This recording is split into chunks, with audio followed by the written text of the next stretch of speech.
padroeira de um povo a lutar,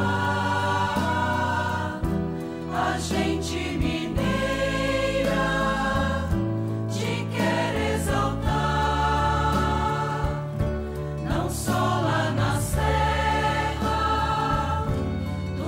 Amado irmão, amada irmã, saúde e paz, alegro-me por estar unido ao seu coração e aqui, juntos, proclamar a palavra de Deus e nos deixar por ela interpelar, para que as alegrias desse tempo pascal fecundem nossos corações, nos transformando, nos convertendo e nos fazendo sempre mais convencidos de que somos discípulos e discípulas de Cristo Jesus, instrumentos do seu amor.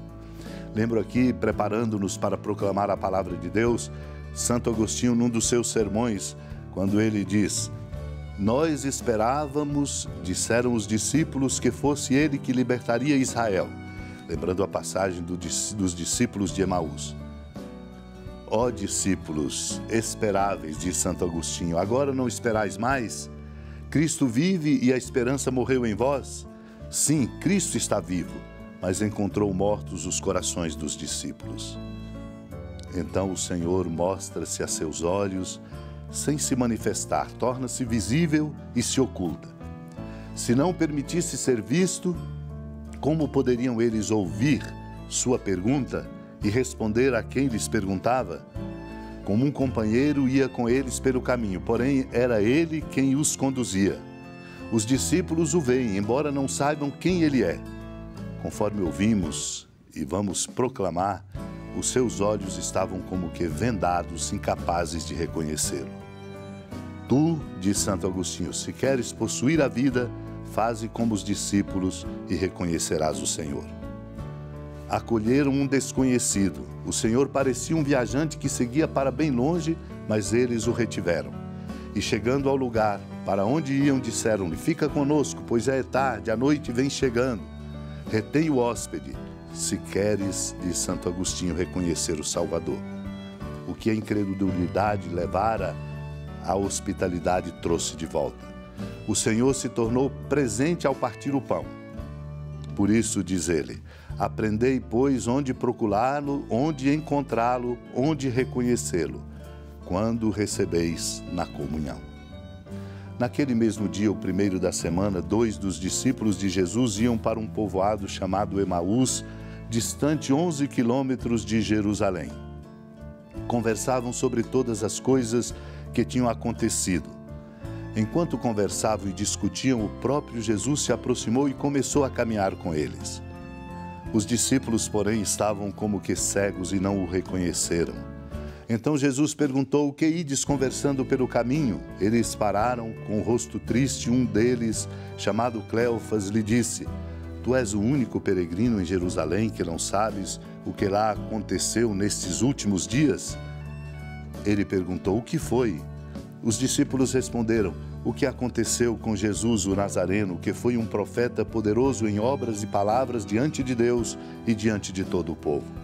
Nossos sumos sacerdotes e nossos chefes o entregaram para ser condenado à morte e o crucificaram. Nós esperávamos que ele fosse libertar Israel, mas apesar de tudo isso, já faz 3 dias que todas essas coisas aconteceram. É verdade que algumas mulheres do nosso grupo nos deram um susto. Elas foram de madrugada ao túmulo e não encontraram o corpo dele. Então voltaram dizendo que tinham visto anjos e que estes afirmaram que Jesus está vivo. Alguns dos nossos foram ao túmulo e encontraram as coisas como as mulheres tinham dito. A ele, porém, ninguém o viu. Amado e amada de Deus, somos os discípulos de Emaús, precisados de conversar, mas também de alargar o nosso horizonte por um diálogo a ser feito na presença de nosso Deus. Enquanto conversavam e discutiam, foi quando Jesus se aproximou e começou a caminhar com eles. Deus caminha sempre conosco. Os discípulos estavam como que cegos, não reconheceram aquela força da presença, um risco que precisamos dele cuidar e superá-lo para não produzirmos prejuízos e passivos na nossa vida. Por isso Jesus lhes pergunta: o que ides conversando pelo caminho? Entristecidos, Cleófas diz: Tu és o único peregrino em Jerusalém que não sabe o que lá aconteceu nesses últimos dias? O Senhor pergunta-lhes o que foi. Deus dialoga conosco para que nós possamos dizer da nossa fraqueza e, ao dizer, nós possamos dizer e tomar consciência do nosso limite. O que aconteceu com ele, o poderoso profeta. Aí Jesus, depois de ouvir, diz: Como sois sem inteligência, lentos para crer, não compreendes as Escrituras? Será que o Cristo não devia sofrer tudo isso para entrar na sua glória? E começou a ensinar-lhes, passando por Moisés e pelos profetas, para ajudá-los a conhecer a força do amor de Deus manifestada em Cristo. E ao chegarem perto do povoado, o Senhor fez de conta que adiante eles pediram: Fica conosco, pois já é tarde e a noite vem chegando. Só pode ser esse o pedido e o desejo do nosso coração. Jesus então atende, entra para ficar com eles, senta-se à mesa com eles, toma o pão, abençoa e parte. Nessa Eucaristia, os seus olhos se abriram e eles reconheceram o Senhor, que desapareceu diante deles. E então eles mesmos constataram: a força da presença de Deus faz arder o coração, enquanto Ele também fala daquilo que nós precisamos ouvir para compreender a força do seu amor. Eles se levantaram e, como discípulos, foram a Jerusalém, encontrar os 11 reunidos para dizer: realmente o Senhor ressuscitou e apareceu a Simão. Meu irmão, minha irmã, é o próprio Senhor quem afirma no Evangelho: quem me segue não perecerá, mas passará da morte para a vida. Vamos segui-lo como centro de nossa vida. Supliquemos esta graça, unidos ao coração da amada Mãe Maria, que para nós é sempre exemplar.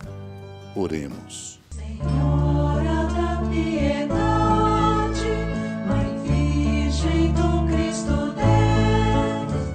Lembrai-vos, ó piedosíssima Virgem Maria, que nunca se ouviu dizer que alguém daqueles que, tendo recorrido à vossa proteção, implorado a vossa assistência e reclamado o vosso socorro, tenha sido por vós desamparado.